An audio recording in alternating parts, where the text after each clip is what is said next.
Hallmark movie is kind of like a snowflake or a daisy in a field. They're all very, very similar, but so special and so unique. And this movie is very unique in its own way. Normally, I try to open these videos with some sort of like funny gimmick or silly little intro, but I don't have one for this movie. This movie was just weird. A Ring by Spring is a beautiful Mad Lib of a Hallmark movie made in 2014. Like, if you were to write down a bunch of Hallmark movie tropes on little slips of paper and drop a bunch of them in a bowl, and a usual movie would be made by picking out maybe 4 or 5, this movie was made by just reaching in and grabbing a handful and just throwing them in the movie. This movie has everything. The smug best friend in a relationship who gets pregnant, a fortune teller with vague yet accurate psychic abilities, expecting a proposal but getting a breakup, the cliche douchebag boyfriend, the female romantic lead thinks Romeo and Juliet is dumb, but everyone else thinks that's so weird because girls love Romeo and Juliet. The male romantic lead's friends telling him it's totally okay to hit on the girl while she has a boyfriend/fiance. Asking past relationships why things didn't work out and having them give very insightful answers. The oblivious romantic lead. The disgustingly in love parents. Title cards with countdowns until spring, but also bulbs that are growing to visually show when spring arrives. An elderly relative with a health scare. Bowling! Romantic misunderstandings. Cracker Jacks play a surprisingly important role. Jobs that don't make a ton of sense. A total lack of chemistry between the two romantic leads. And my favorite, repeatedly misusing a term. In this case, they continuously misuse the term marriage material. What they're trying to say is that the lead, whose name is Karen, is not marriage material in the sense that she doesn't actually want to get married, but that is not my understanding of what that term means. To me, saying that someone isn't marriage material is basically saying that they are so fundamentally incapable of managing their own life that they would be a terrible romantic partner to commit yourself to for the long term. Like, they don't know how to clean, they just leave socks everywhere, like on lamps, which is a fire hazard. They invested all of their money into Pogs and Beanie Babies, even after the Beanie Baby bubble burst. Like, that is a person who is not marriage material. I wouldn't say that someone who doesn't want to get married or is afraid of commitment is not marriage material. I would just say that they were a commitment phobe. But they continuously use this term throughout the movie, and the female lead finds it so offensive. Don't call me material, that's weird. They're basically saying that you're an incompetent person, and she takes offense to the word material. This movie has no idea what it wants to be, and it changes tracks several times throughout.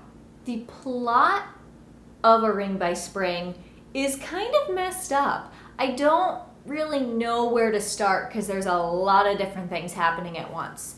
So chronologically, at the beginning, the main character, that's a woman named Karen, she is at some sort of gala event, and it's in autumn, and you know it's autumn because the name of the gala has autumn in it, just so you know what time of year we're in, since the title of the movie gives essentially a deadline. And there's a fortune teller at this event, and Karen decides that she and her friends are going to go and get their fortunes told. And the fortune teller tells the smug best friend that's in a relationship that she should really enjoy her glass of wine while she still can, because she's going to have a baby soon, or she's going to die, I don't know.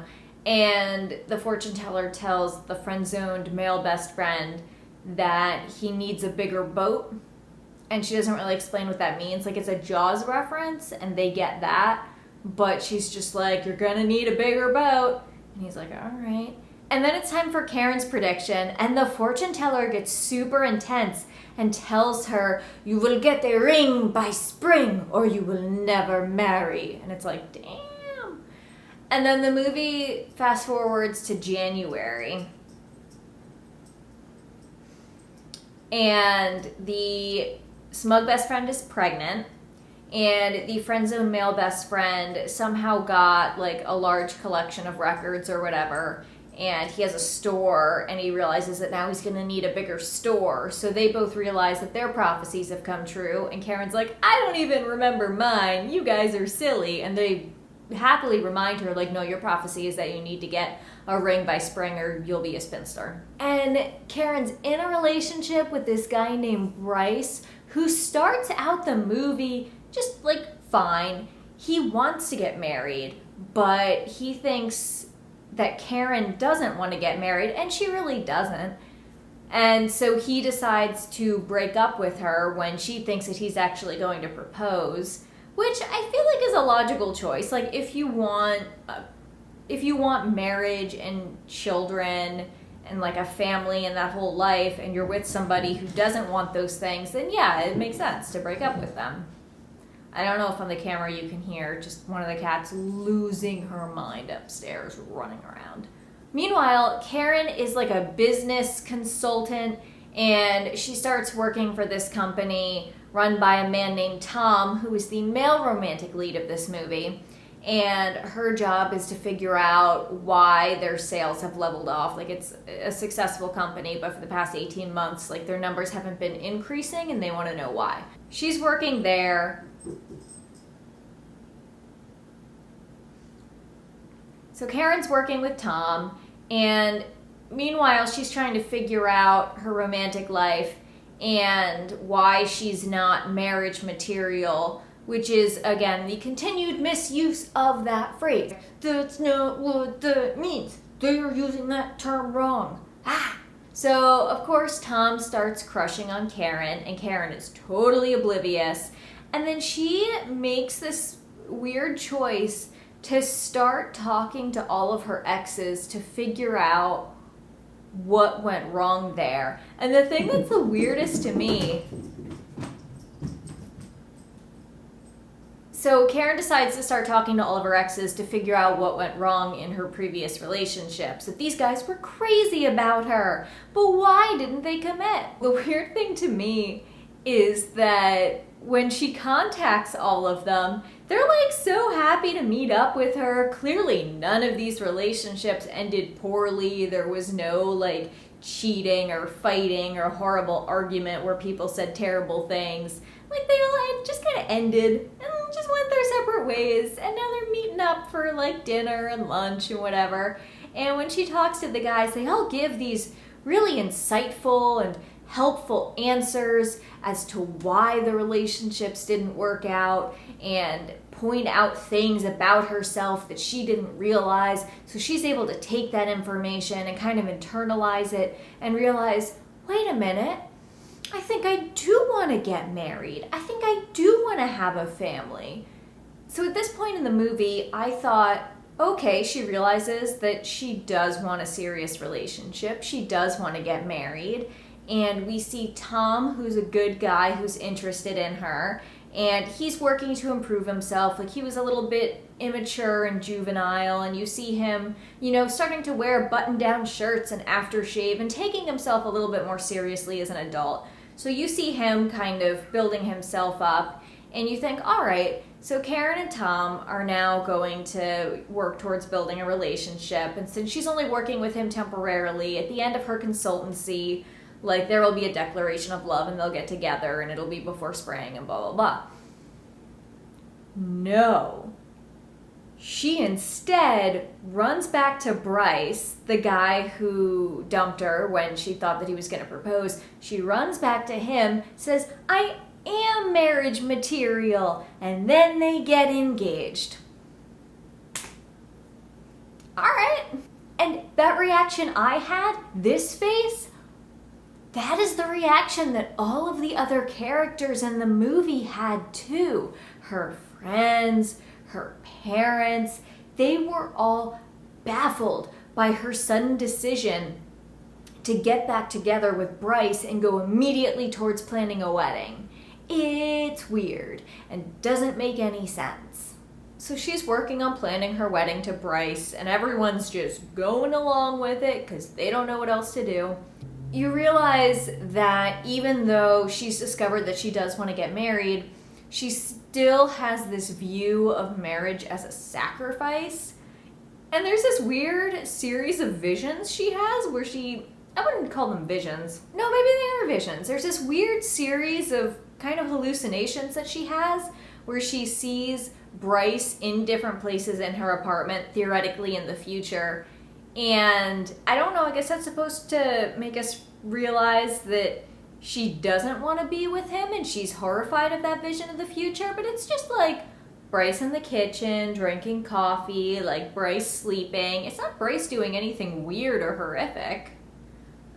Also, poor Bryce starts out the movie as kind of just like a normal guy, and like, yeah, he breaks up with her, but it's because he wanted marriage and kids, and he didn't think that she wanted that. But when they get back together, because now we've met Tom, Bryce transforms into the cliche douchebag boyfriend, the Hallmark movie trope that is created so there can be tension and a reason why the two romantic leads don't get together, but still allows us to root for them. She and Bryce go bowling with Tom and their other co-workers, and Bryce corrects the way that Karen bowls, and he fidgets with her collar because it's not right. And then there's a great scene later where it's Valentine's Day, and you see a sort of a montage of all of the other couples, Karen's parents, the smug friend who's pregnant. You see this montage of them enjoying their Valentine's Day and dancing and having dinner, and it's just a beautiful time. And then you see Karen and Bryce, and they're just sitting on the sofa, and Bryce is like sorting through her pile of magazines, muttering, I didn't know anyone had so many magazines, and it's great. Ultimately, Karen realizes that she doesn't want to marry Bryce, and she calls off the engagement. And Tom asks her out again. He asked her out previously before he knew she and Bryce got back together, and she turned him down. And then now that she's single, he asks her out again, and she still turns him down. And then there's a scene where Karen goes to the grocery store, and she runs into the psychic from the party back in autumn. She runs into the psychic at the grocery store. And I thought, oh, this is where we're going to find out that the whole thing was a sham, that the psychic was just making stuff up because her predictions were weird. And then Karen was going to realize she didn't have some sort of deadline, and I don't know, but that's how I thought it was going to go. But no, the psychic runs up to Karen in the grocery store, all aghast, looking at Karen's hand and asking, where is it? Where is it? You didn't get it?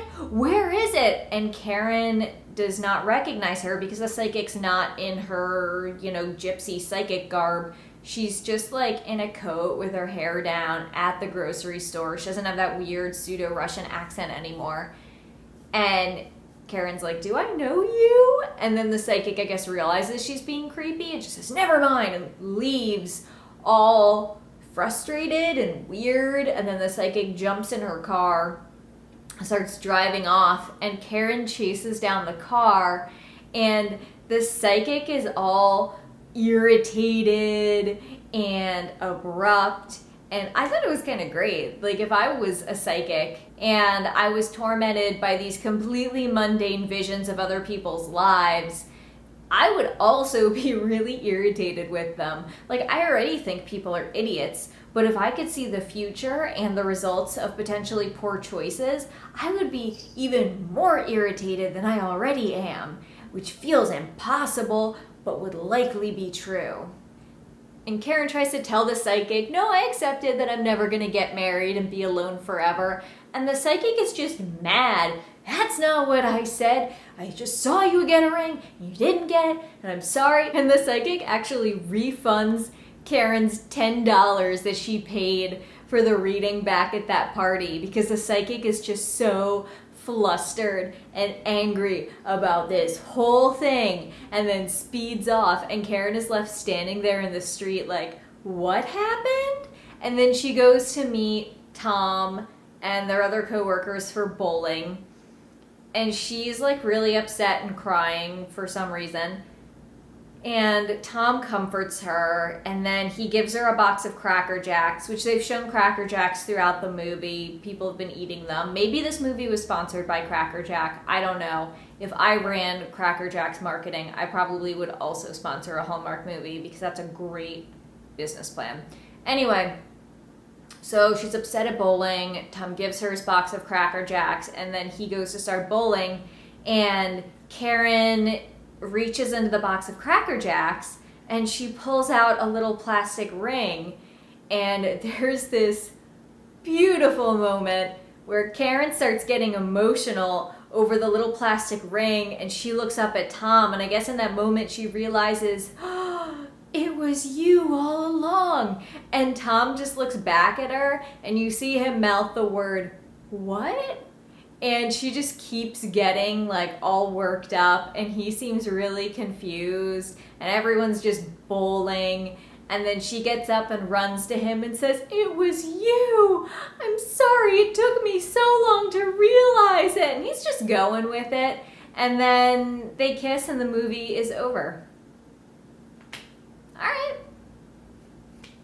That was a lot of things. There's a lot of stuff I left out in that description. Like, the parents are basically horn dogs.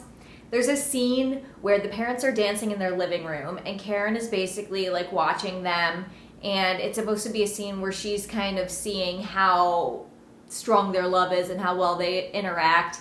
And while the parents are dancing, they're talking to each other, and you're not really supposed to be paying attention to what they're saying. You're supposed to be paying attention to like Karen's assessment of the situation and how much she wants to have a relationship like that. But the dad is saying things like, you know, we could do this horizontal. And it's like, buddy, this is a Hallmark movie. What channel do you think you're on? This movie has a lot of recurring themes and visuals. Like, it opens with young Karen reading Romeo and Juliet, and she doesn't like it because she's mad that Juliet threw away her entire future for love or for suicide, whatever. And it turns out that that kind of ties in with how Karen sees her mom, because I guess her mom was going to have a career in publishing but didn't go to New York to pursue it, and instead married Karen's dad and had a family. So the way Karen sees it, her mom threw away her entire future and her career for love, and Karen did not want to do that in her own life. So Romeo and Juliet is a recurring theme. Like, they continuously mention that story and how Karen feels so disdainful of it. It's brought up a lot. Cracker Jacks are another recurring theme, where you see the characters eating Cracker Jacks throughout the movie, and then in the end, the ring is in the Cracker Jack box, which I called the second I saw a Cracker Jack box early on in the movie. I was like, the ring in the title is going to be in a Cracker Jack box. I would put money on it, and there was nobody here to take that bet because I watch these movies alone. The other sort of recurring visual thing that they do is the cards in between scenes that tell you what the date is and how many days there are till spring. The other recurring visual is the bulbs that Karen planted.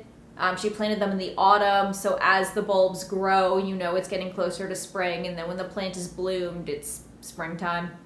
It's ultimately so weird to me that she ends up with Tom in the end, because she showed zero interest in him throughout the movie. It seems completely one-sided.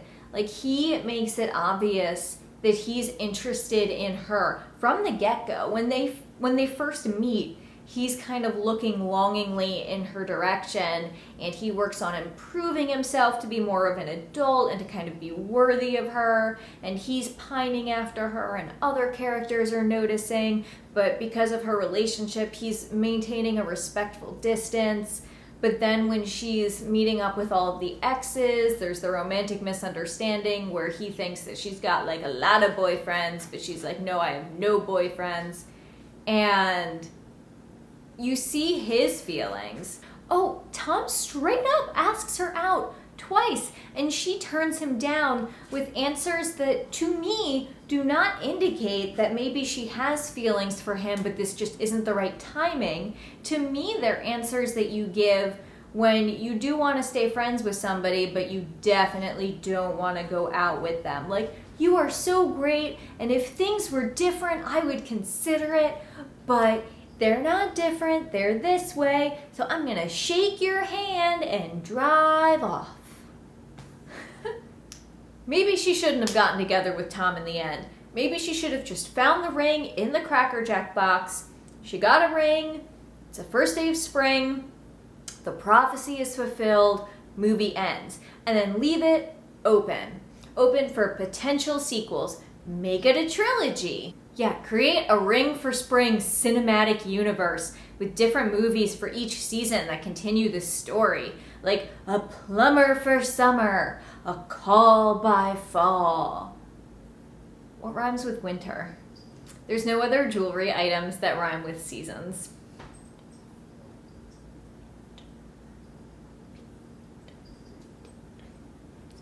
Splinter?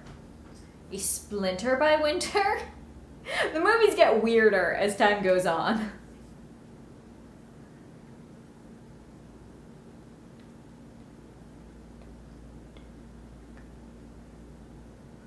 Get real serious and make one that's sober by October. A raccoon by June. This movie just has a lot of things going on, and they're all kind of pieced together oddly. Like you dumped out 6 different puzzles and mixed the pieces together, and then just like kind of crammed them all into one picture, and you have like a horse sunset spaceship whale kind of situation happening. That's what this movie is. Wasn't that a thing? Didn't someone somewhere discover that there was a puzzle company that used the exact same puzzle format but reprinted it with different images, so you could take like part of one puzzle and part of another puzzle and kind of just put them together, so you would end up with like a rocket ship Mount Rushmore kind of thing? That's what this movie is. Yeah, so based on the way they set it up, that's what I think. I don't think she and Tom should have gotten together in the end. I think she should have just found the ring, and that was it. Prophecy fulfilled. We're done.